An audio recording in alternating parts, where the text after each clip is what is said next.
Thank you for that. Next up, we have MissMe. You'll notice before I introduce her, she is masked tonight to protect her identity and allow her to do the outdoor work that she does. That's how she's going to be speaking to us. Dubbed by Vice as Montreal's premier art vandal, MissMe is an activist, feminist, and artist. Over the years, her large-scale outdoor wheat paste posters have included tributes to famous female trailblazers Simone de Beauvoir and Malala Yousafzai, as well as portraits of musical greats Amy Winehouse and Nina Simone, to name a few. She's also the artist behind the striking Pussy Illuminati stickers and bus shelter hijacks that have popped up over the last few years. Her most iconic image is probably the pseudo-self-portrait. You might have seen it here. It's called Vandal, a drawing of a naked woman wearing a Mickey Mouse-eared balaclava, featured extensively in her Army of Vandals exhibition, like I said, was here at Centre 5. Please welcome MissMe.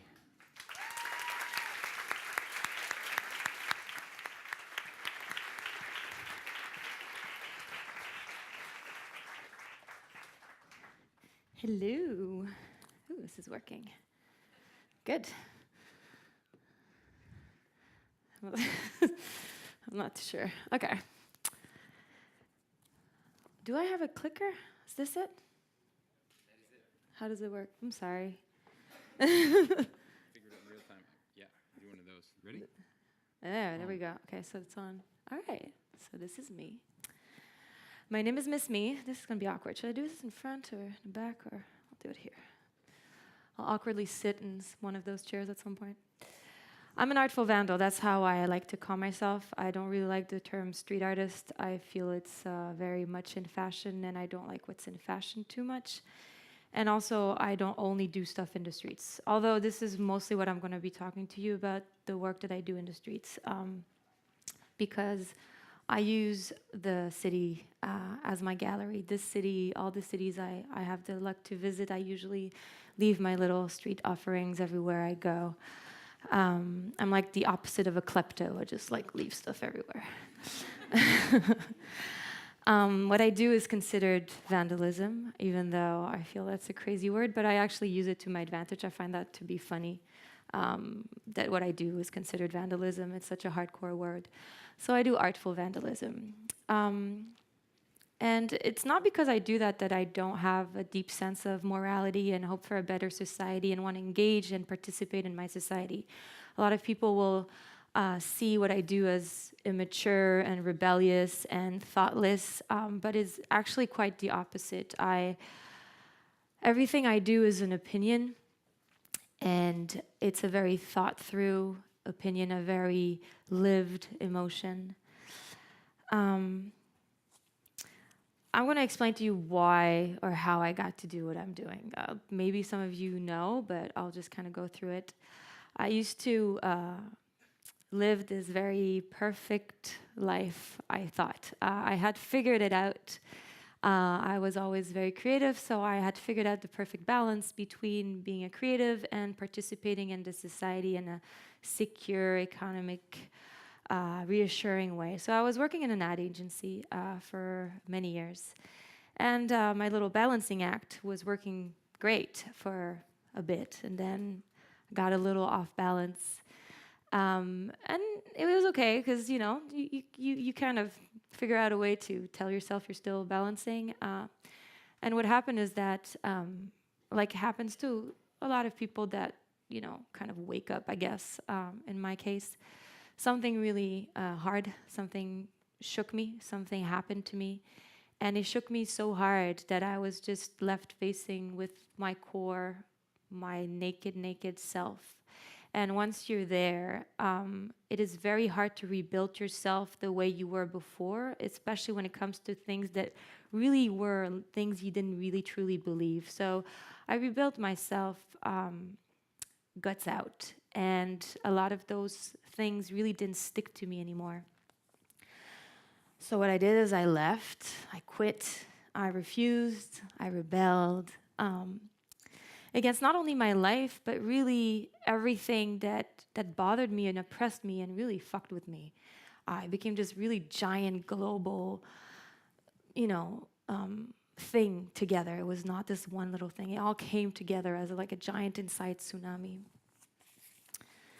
And so I started doing what I have now been doing for 5 years nonstop. This crazy thing of mine that I started that first night, like two days after I quit, and I never stopped doing it. And it was a way for me to make my soul breathe again. And I did that because it felt like the freest thing I could possibly do. Free of clients, free of briefs, free of meeting, free of canvases, free of selling an idea, and freeing of also all the expectations that were upon me as an adult and as a woman. So as I said, everything I do comes from a very deeply lived place, a very analyzed emotion.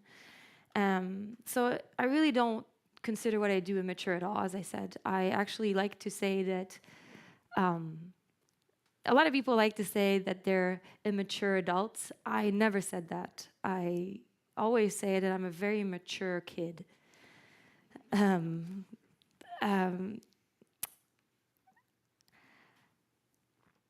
So all these images and paintings that I do are really my voice.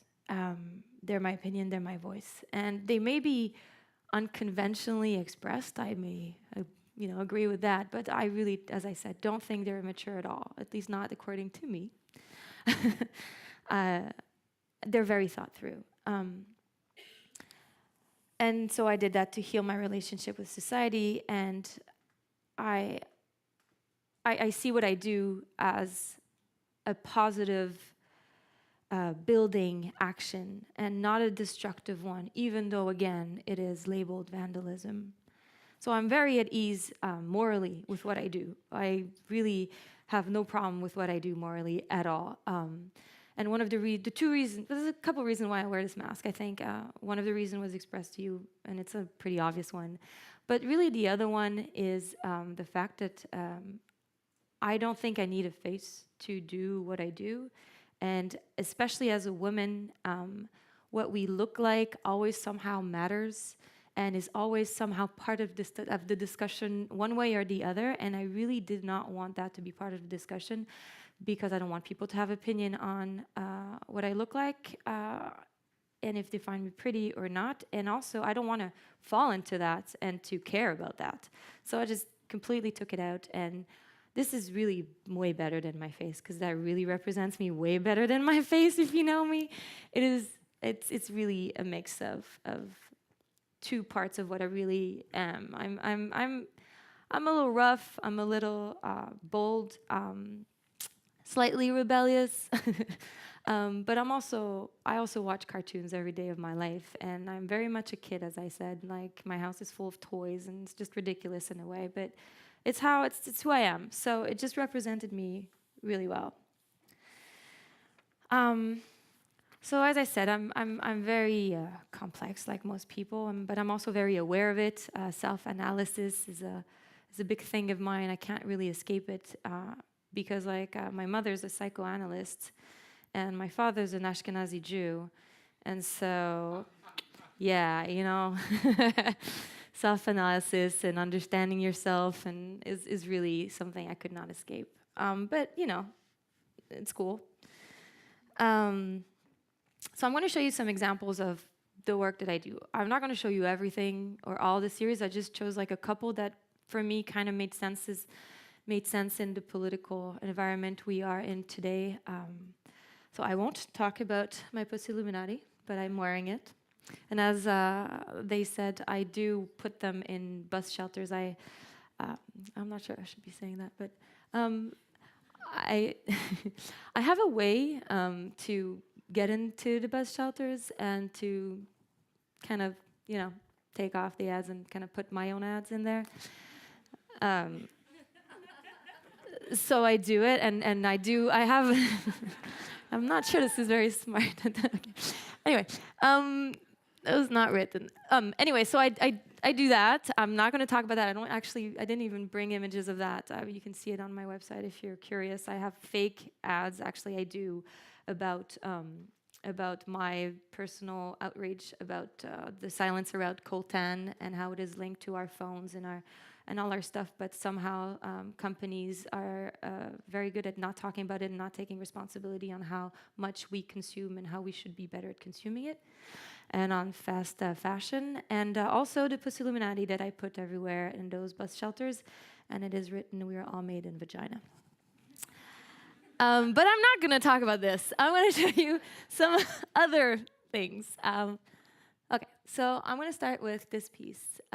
It is called Lady Liberty, and I've been doing it for many years now. So there's different versions. There's older painted, and there's newer versions. And it is a very simple image that really is mostly a lot of times perceived as almost a contradiction. On one hand, you have the symbol of American freedoms and higher values and dependence, not just American, but really a lot of the Western world and us. We adhere to a lot of those ideals, myself included. And then superimposed is a Native American headdress, Native American elements, and the date 1492. And in my newer version, when I put it in Quebec, it's also written Je me souviens 1492. 1492, as you probably know, is the date that Christopher Columbus discovered this continent, or was rescued at sea, depending on how you want to see it. But that was the day. This is actually next to the Sainte Elisabeth here in Montreal. I did it for Under Pressure this year. It was the theme was First Nations and honoring our First Nations. A lot of artists were from the First Nations and everything. So this piece is really not. I'm not trying to criticize the idea of what the statue stands for. Quite the opposite. But what I'm trying to say is that by ignoring, like it is mostly done in our schools, in our books, in our media, in our conversation even, the massacres and the cultural genocide, this statue and that phrase and everything is built historically on, we're diminishing the power of these same values we're championing. And accepting the truth of the Native Americans does not take away from the truth this statue and this phrase stands for. I believe that we can both acknowledge the horrible part of this continent's history that we all know it. It's like, it's a known thing. This is not news. And still share these important values. I think that the simplification of history is a terrible thing. And it is obviously it is usually done because the winners write history, and we know that. But we are lucky that we are able to be more aware than that.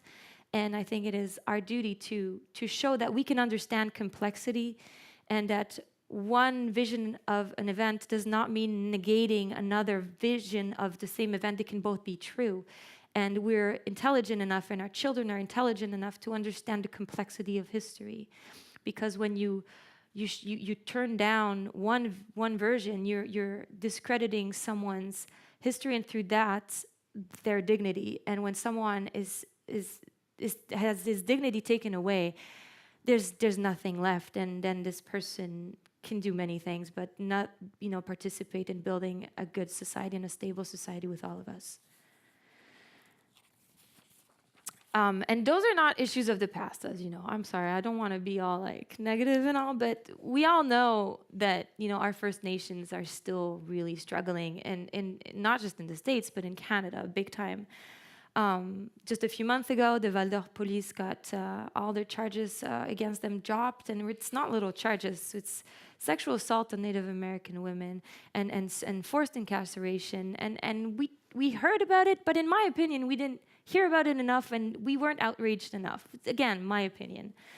The fact that 2/3 of our First Nations had at least one water warning in the past 10 years, that a quarter of Native Americans have contemplated suicide, and that we had those states of emergency last year around Canada, and we talk about it, we know about it, but somehow I feel we're not outraged enough. And because it takes energy to be outraged, especially when it's not you. And so I put these things out there because it is my way to balance it out again. I feel it's not there enough, so I will put it out there. I'm not rich at all. I don't. I'm not the media. I can't buy a billboard. I can't, do those things. But that is not going to stop me from sharing my opinion and putting my voice out there. I will not use that as an excuse to be silent just because I can't use all these traditional ways.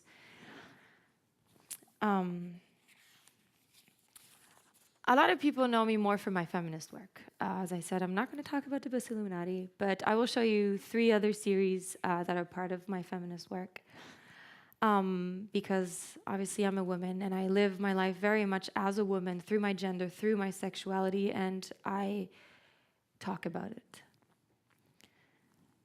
This is a series called Aspire to Inspire, and I think also you were told about this is Simone de Beauvoir, Maya Angelou, Malala Yousafzai, Ellen Keller, Frida Kahlo, and it really is my answer to the women the media and in social media decides to put forward and to give space to.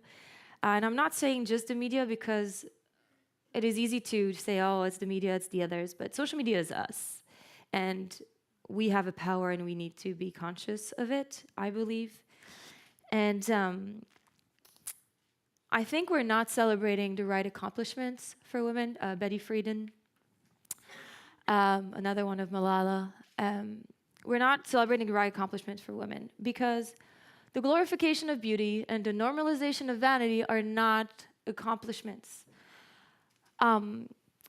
If you want to use your physical beauty or use your sexuality to sell yourself or to portray yourself or to live through in social media and get attention through, good for you. I will fight for your right to be able to do that, but I will not celebrate it as an accomplishment. It really bothers me. And so as I said, when something feels unbalanced, I will rebalance it my own way. So I put all these women out there because I feel that I want to see them more out there than what I see mostly around me. Because I believe women have more to aspire to, and these women are better examples to aspire to be inspired from, because when we don't, we're doing ourselves a huge disfavor, and I think it is frankly insulting to what we can become when we don't put the right women on the right pedestal. So I'm getting lost in my things. The next one I'm going to talk about is The Portrait of a Vandal, and it is my more recognized piece. These are just some examples. It took many forms, and I think now I have like something like 8 different versions of it. I'm trying to find my paper. Oh, I lost one. Okay, whatever.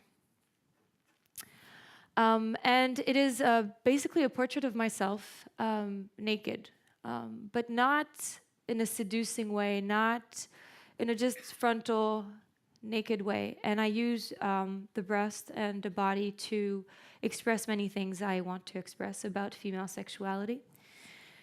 Because to be born with a woman's body is to bear the unsolicited burden of society's unresolved attitude towards sex, and I believe that very deeply.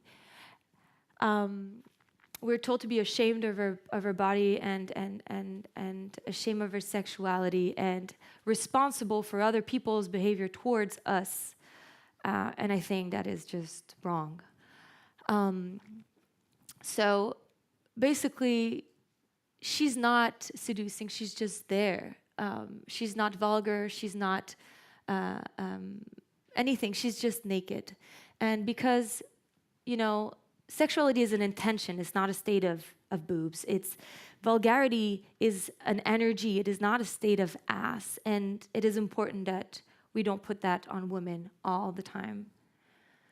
And that is why it also says here, it's not me, it's you. It's like if you see her, and you think she's sexual or she's seducing you, well, dude, it's not her, it's you. She's not there for you, she's not seducing you. It is you who's putting that onto her.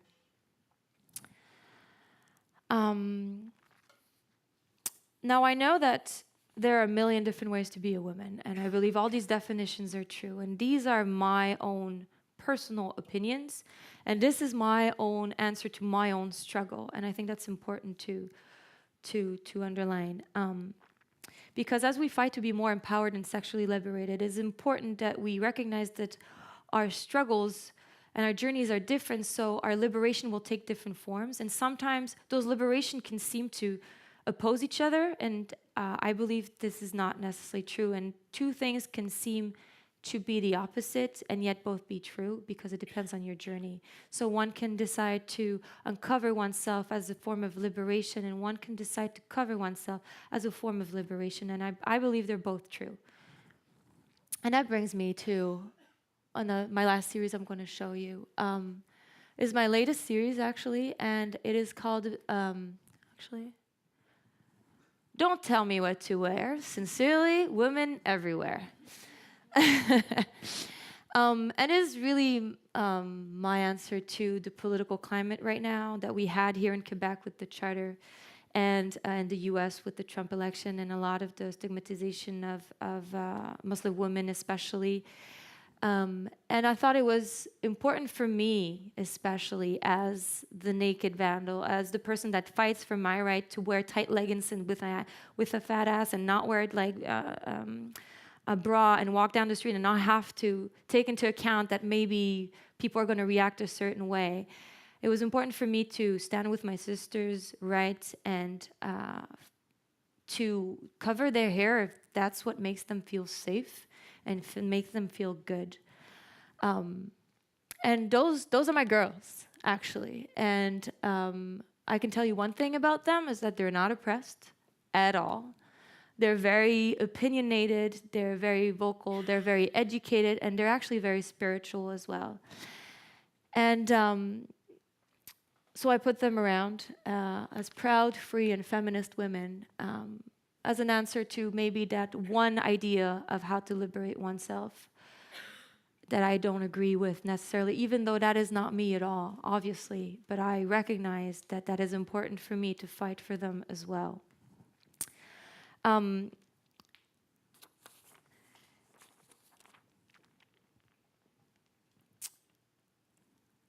wanted to point out that this is my friend Ahlam, and she actually doesn't always cover her hair. Sometimes she does and sometimes she doesn't. When she does, it is for religious purposes. She is Muslim, but she doesn't always do it. And it is important to remember that when she does and when she doesn't, on both sides, she will face criticism. And basically, the criticism is for her to choose. And so this is not, for me, a way to fight for the hijab at all. This is, for me, a way to fight for choice. Because if we were in Iran right now and all of us had to cover our hair, I would not be saying this. I would be saying, no, I want to show my hair. Because the point is not to uncover or cover. The point is choice. And again, don't tell me what to wear. Sincerely, women everywhere. Again, so these are my final truths. Again, they're my opinions. And because I believe that any liberation, no matter how efficient it is, no matter how true it is, and how much it resonates with a lot of people, should never be imposed as a single solution. Because any liberation, if imposed, becomes oppression. And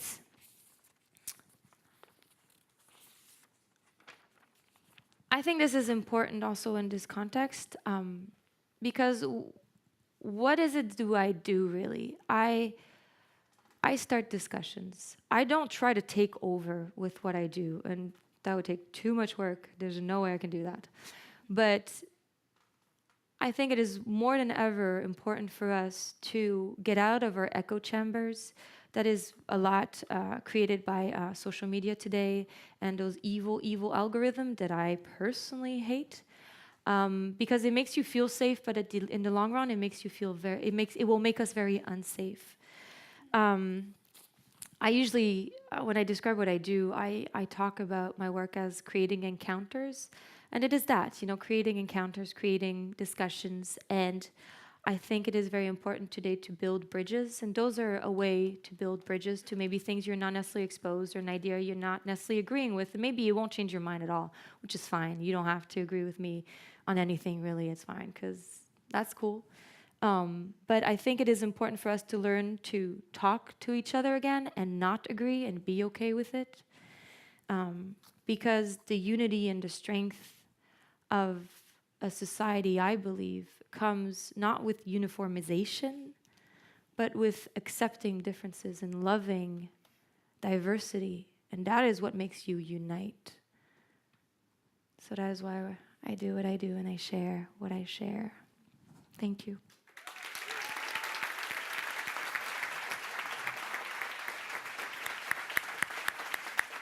Thank you.